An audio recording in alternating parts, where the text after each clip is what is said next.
Cristy, Code Red, author, entrepreneur, retired professional boxer. And in this video, we're going to talk about what to do if you beat yourself up after making bad choices. Now, when my Code Red clients come to Code Red and they make up their mind to follow the program, well, most of them follow the program. But sometimes a client will make a bad choice, regain their weight. Actually, regaining your weight is a series of many bad choices. But okay, for the point of this video, we'll just say that. They feel like crap, they wish they had made better choices, etc. And if that happens, what they need to do is get right back on track and put measures in place to make sure their bad choice doesn't repeat itself. When something happens, what happens instead is that they get stuck in this whole beating themselves up mode. They know what to do to get back on track. But instead of just doing it, they just continue to beat themselves up over and over and over for messing up in the first place. When you make bad choices, beating yourself up is a common response, yes.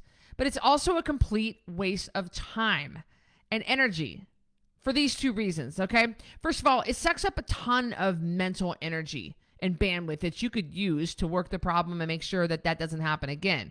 And second, you feel even worse than what you did when you made the bad choice, which strains your will to stay on track and makes you feel hopeless. And when you feel hopeless, you don't act because you don't see the point. My sister, Carrie, said it so well. She said, when you make a bad choice, regret it, and want to get back on track, beating yourself up is about as helpful as putting a bag of clearance Halloween candy in the center of the counter. Instead of beating yourself up, here's what you do instead. Start by being honest with yourself.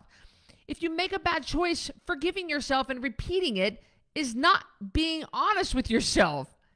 You should forgive yourself, but excusing the choice and making it again is not forgiveness. It's you lying to yourself. So be honest with yourself. You didn't make a mistake, you made a choice. That's a very big difference, and I don't hear a whole lot of people talking about. I'm one of the only ones that say that. No, you didn't make a mistake. You made a choice. The second thing you do after being honest with yourself is go into problem-solving mode and work the problem. What measures can you put in place to make sure that this whole thing doesn't happen again? What food boundaries do you need to set up and follow?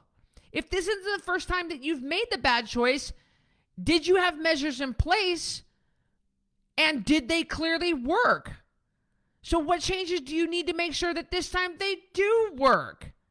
Solving the problems that led to the bad choice and putting measures in place to prevent it from happening again is a much better use of your time and energy than just beating yourself up. Remember that if you mess up.